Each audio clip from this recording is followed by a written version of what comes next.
చేసిందంతా పడేయాలి అనే దగ్గర నుంచి, అబ్బా! చేసిందంతా నేనొక్కదాన్నే తినేయాలి అన్న స్టేజ్‌కైతే వచ్చాను. హలో! అందరూ ఎలా ఉన్నారు? ఆదివారం అస్సలు తగ్గేదేలే సీరీస్‌లో ఇంకో వీడియోతో మీ ముందుకైతే వచ్చేసాను. ఈరోజు వీడియోలో కాజు ష్రింప్ కర్రీ అయితే మీ అందరితో షేర్ చేసుకోబోతున్నాను. దానికోసం ఒక మిక్సర్ జార్‌లో ఓ 7, 8 కాజూస్, ఒక 4, 5 రెడ్ చిల్లీస్, ఒక హాఫ్ టమాటా, 2 స్పూన్స్ కోకోనట్ పౌడర్ ఇవన్నీ యాడ్ చేసుకొని ఫైన్ పేస్ట్ లాగా చేసి పక్కన పెట్టుకోవాలి. స్టవ్ ఆన్ చేసుకొని దాని మీద కడాయి పెట్టుకొని ఒక 2 టేబుల్ స్పూన్స్ ఆయిల్ అయితే యాడ్ చేసుకోవాలి. దాంట్లోనే సాజీరా, హోల్ స్పైసెస్ అయితే యాడ్ చేసుకొని ఫ్రై చేసుకోవాలి.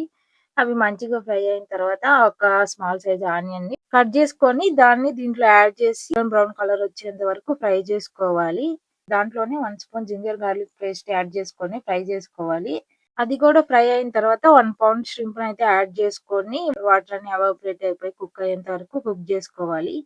ఇలా కలర్ చేంజ్ అయినప్పుడు ముందుగా పేస్ట్ చేసి పెట్టుకున్నాం కదా! ఆ పేస్ట్‌ని దీంట్లో యాడ్ చేసి లిడ్ క్లోజ్ చేసి కుక్ చేసుకోవాలి.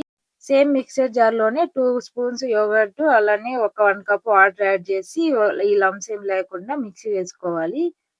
ఆ గ్యాప్‌లోనే ఇలాగా పేస్ట్ అయితే కుక్ అయిపోయి ఆయిల్ సెపరేట్ అయిపోయింది గదా! ఒకసారి మిక్స్ చేసుకొని దాంట్లోనే ధనియా పౌడరు, గరం మసాలా, సాల్టు, పసుపు, కారం అవన్నీ యాడ్ చేసుకొని మంచిగా ఒక్కసారి మిక్స్ చేసుకొని ఒక 1 మినిట్ అలా ఫ్రై చేసుకోవాలి. యోగర్ట్‌ని ఇలా పేస్ట్ చేసి పెట్టుకున్నాం గదా! దాన్ని గూడా యాడ్ చేసి ఒక్కసారి మిక్స్ చేసి లిడ్ క్లోజ్ చేసి మీడియం ఫ్లేమ్‌లో ఒక 10 మినిట్స్ అలా కుక్ చేసుకోవాలి. మీకు అడుగు అంటుకుంటుంది అనే డౌట్ ఉంటే కింద నుంచి కలుపుకోవాలి. ఇలా కుక్ అయింది, ఆయిల్ సెపరేట్ అయింది అన్నప్పుడు దాని మీద కొత్తిమీర యాడ్ చేసుకొని అలానే 1 స్పూన్ ఘీ అయితే యాడ్ చేసుకొని లిడ్ క్లోజ్ చేయాలి. దీన్ని మనము రైస్‌లోకి గాని, చపాతీలోకి గాని దేంట్లో అయినా తినొచ్చు.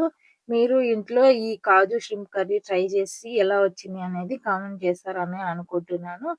Thanks for watching. Do follow for more videos.